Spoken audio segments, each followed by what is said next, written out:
सत्तार ईदी 1 जनवरी 1928 को गुजरात में पैदा हुए। अब्दुल सत्तार ईदी साहब ने अपनी फलाही सरगर्मियों का आगाज 1957 में कराची में एक एम्बुलेंस से किया। इनका उगाया हुआ पौधा देखते देखते एक तनावर छांवदार दरख्त बन गया। ईदी साहब की खिदमत किसी से ढकी छुपी नहीं।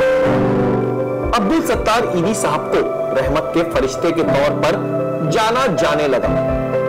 ईदी साहब ने रंग, नस्ल, मजहब, फिरके को कभी तरजीह नहीं दी, बस तरजीह दी तो सिर्फ इंसानियत को। रोड पर हीरोइन की लत में पड़ा हुआ इंसान हो या घर से निकाले जाने वाले माँ बाप, सबका ख्याल ईदी साहब को खूब था। इसी वजह से ऐसे इदारे कायम किए गए जिनमें old age home, children home, मंशियात के आदि और माजूर लोगों का अस्पताल, दुनिया की सबसे बड़ी एम्बुलेंस सर्विस, और यही वजह थी कि ईदी फाउंडेशन पाकिस्तान का सबसे बड़ा फलाह बहबूद का इदारा है। ईदी साहब को बचपन से ही ऐसी तरबियत मिली जिससे इनके अंदर इंसानी हमदर्दी का जज्बा पैदा हुआ। ईदी साहब कहा करते थे कि मेरी अम्मी मुझे बचपन में 2 आने देती थी, एक अपने ऊपर खर्च करने के लिए और एक गरीबों के ऊपर। इसी तरबियत से इनके अंदर इंसानी हमदर्दी का ऐसा जज्बा पैदा कर दिया जिसकी मिसाल ढूंढने से नहीं मिलती। सादा तबीयत के मालिक, सादा लिबास और सादा तर्ज जिंदगी गुजारने वाले अब्दुल सत्तार ईदी जैसे हमने कभी नहीं देखे।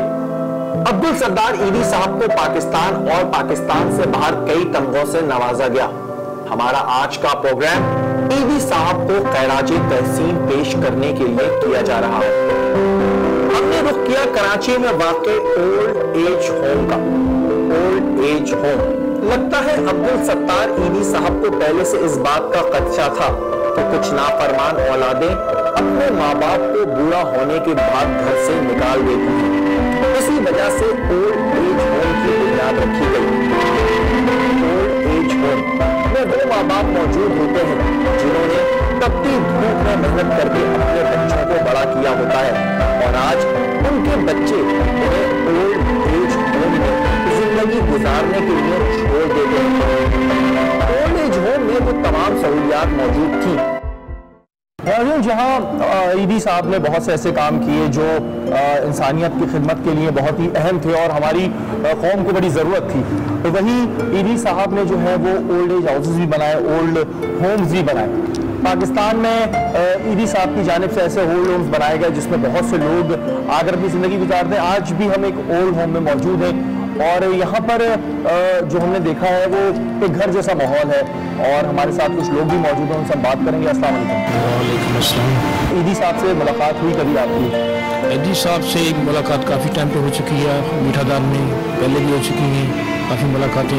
हम कुछ आदमी को लेके भी आते थे उनके पास, उनकी खिदमत को सराहते थे, तो इसी बलबूते पे मैं उनको देख के अकेला रहता था, मैं यही देख के मद्देनजर रखते हुए यहाँ आया हूँ। अच्छा, एक लोगों के जहन में ये कॉन्सेप्ट होता है कि जी जो ओल्ड हाउसेज होते हैं, ओल्ड होम्स होते हैं, उधर सहूलियात नहीं मिलती है, यहाँ पर आप लोगों को सहूलियात मिलती है। ये समझें कि हमारा अपना घर है, अपना घर है हमारा। यदि ओल्ड होम जो है ना हमारा अपना घर है, यहाँ तमाम फैसिलिटीज़ हैं।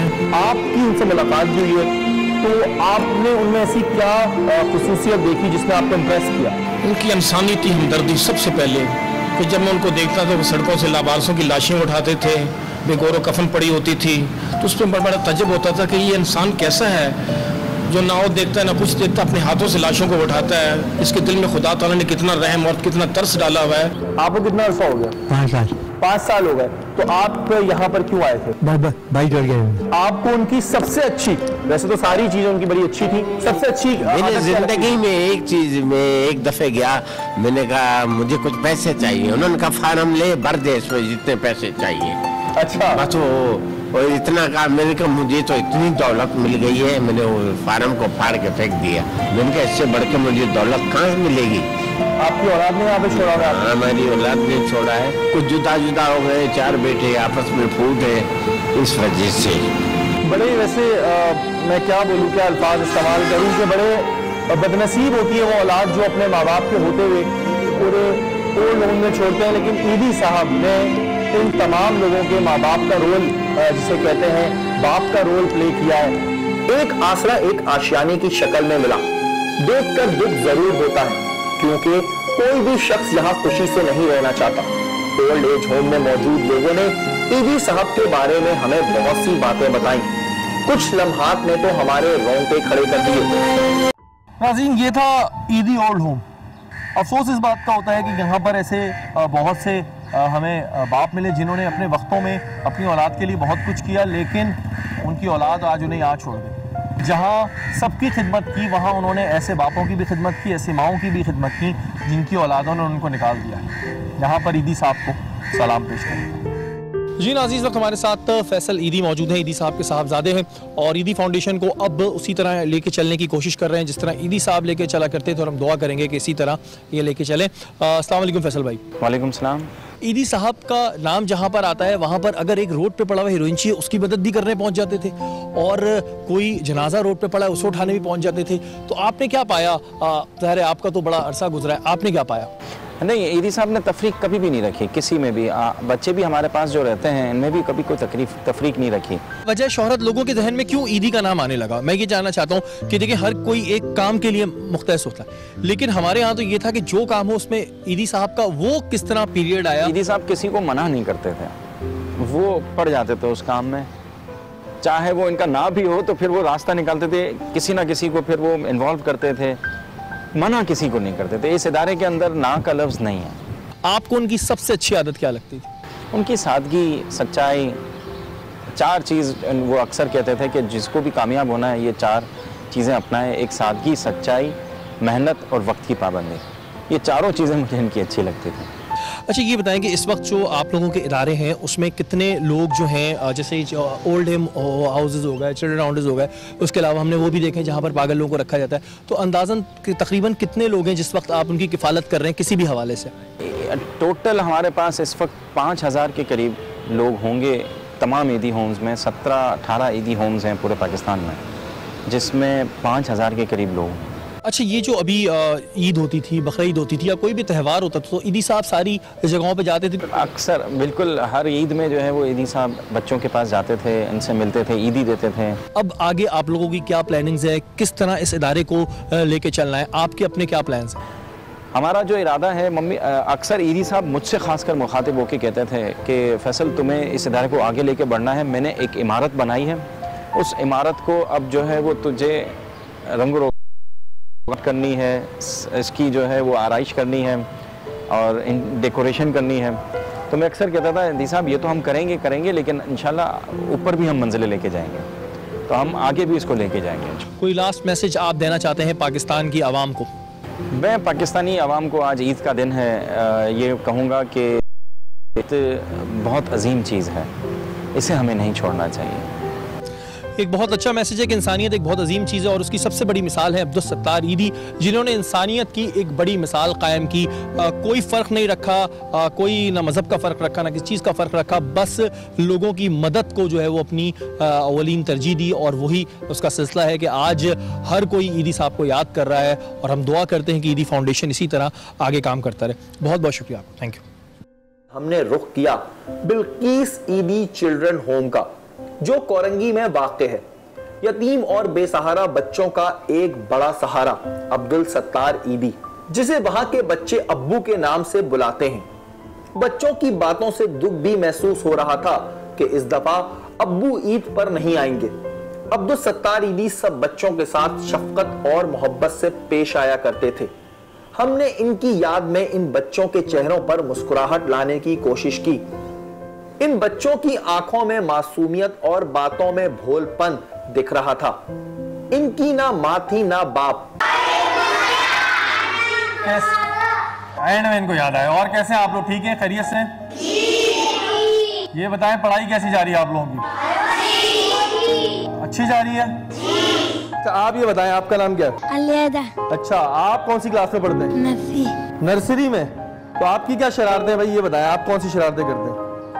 कोई शरारत नहीं करते। अच्छा ये तो हर बच्चा बोलता है जी मैं कोई शरारत नहीं करता, कोई शरारत नहीं करता। करते सारे करते हैं। क्या करते हैं? वहीं से बैठे बैठे बताएं। किसको तंग करते हैं? मिस को तंग करते हो यार। तुम बोला था मैं कोई शरारत नहीं करता। बड़ो के क्या बनो? जी। अच्छा कौन सी क्लास में पढ़ते हो? नर्सरी। है? अच्छा तुम्हारा यहाँ पे बेस्ट फ्रेंड कौन है ये बताओ मुझे। तुम्हारा सबसे अच्छा दोस्त कौन सा है? साहिल। चले जी आपके लिए ये किड्स दुनिया की तरफ से आपके लिए, और ये आपके लिए। क्लैपिंग हो जाए इनके लिए। अच्छा सब बच्चे बताएंगे इन दोनों में से अच्छी कौन कर रहा है, ठीक है? अच्छा अब आप लोग सुने इधर, इन दोनों ने एक्टिंग करेंगे ये दोनों एक एक दफा, और फिर आपने बताना है कि इनमें से दोनों में से अच्छी किसने करी, ठीक है? अब सिचुएशन ये है, मैं आपकी टीचर हूँ और आपने बहाना करना है आपके पेट में दर्द है, सही है? ये आपका माइक है, अब आपने इसमें बोलना है और एक्टिंग कैसे रहेंगे, आपका मुकाबला हो रहा है, सही है? अब्दुर्रहमान आज आप देर से क्यों आए? मिस मेरे पेट में बहुत दर्द हो रहा है। कब दर्द शुरू हुआ? सुबह से दर्द है। क्यों दर्द हुआ तुम्हें? पता नहीं आज किसी ने नजर लगा ली पेट पे दर्द। पेट पे नजर लगा दी तुम्हारे किसी ने? पेट में दर्द हो गया इसका तुमने होमवर्क नहीं किया? नहीं। दोपहर में क्यों नहीं किया तुमने होमवर्क? मुझे पता ही नहीं था। आपका नाम क्या है? हमजा। हमजा, ठीक है हमजा आप भी करेंगे एक्टिंग, इनसे अच्छी करनी है आपने, सही है? हमजा आपने होमवर्क क्यों नहीं किया? पेट में दर्द है। पेट में दर्द। ये कौन सा दर्द है पेट में?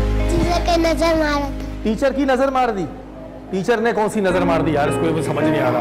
और कोई बच्चा है जो कह सकता है मैं इनसे अच्छी एक्टिंग करूंगा? इन दोनों ने मजे की नहीं किया। चलो तुम आ जाओ। आपका नाम क्या है? समीर। समीर आपने होमवर्क क्यों नहीं किया? पेट में बहुत तेज दर्द हो रहा था। तो होमवर्क करना भूल गए? जी। खाना खाना भूलते हो? नहीं। तो फिर होमवर्क करना क्यों भूले? दर्द तो ऐसा होता, ऐसा वाला दर्द क्यों नहीं हो रहा?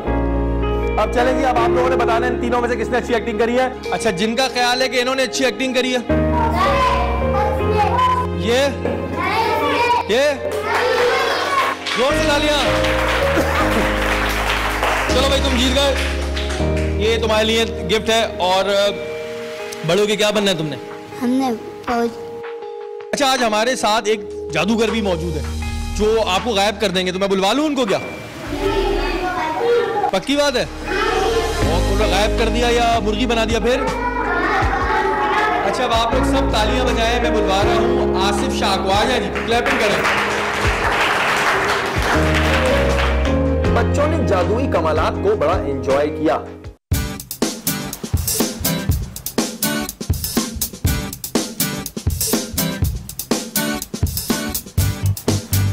सारे बोले एम्बो जैम्बो चिकन जैम्बो।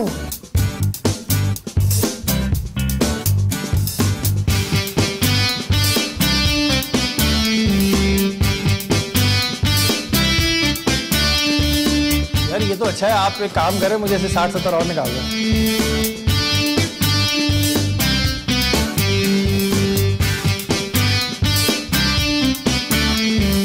बोले अंतर मंतर छू मंतर।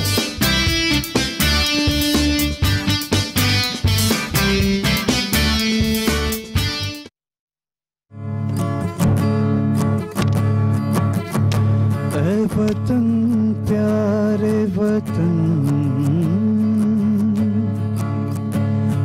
वतन प्यारे वतन, पाक वतन, पाक वतन, मेरे प्यारे वतन। ऐसी ज़मीन और आसमां, इनके सिवा जाना कहाँ, बढ़ती रहे ये रोशनी, चलता रहे ये कारवां। दिल दिल पाकिस्तान जा जा, पाकिस्तान दिल दिल पाकिस्तान जहाँ जहाँ, पाकिस्तान दिल दिल पाकिस्तान जा जा, पाकिस्तान दिल दिल पाकिस्तान जहाँ जहाँ, पाकिस्तान। 8 जुलाई सन 2016 को अब्दुल सत्तार ईदी साहब खालिक हकीकी से जा मिले। कौम एक मसीहा से महरूम हो गई। ईदी साहब ने जाते जाते भी अपनी आंखें वसीयत के तौर पर अतिया कर दी। ऐसी मिसाल ढूंढने से नहीं मिलती। ईदी साहब के लगाए हुए दरख्त से आज हजारों की तादाद में यतीम और बेसहारा लोग अफादा हासिल कर रहे हैं। हम दुआ करेंगे कि अब्दुल सत्तार ईदी फाउंडेशन आगे भी इसी तरह काम करती रहे। ईदी साहब एक चिरागे राह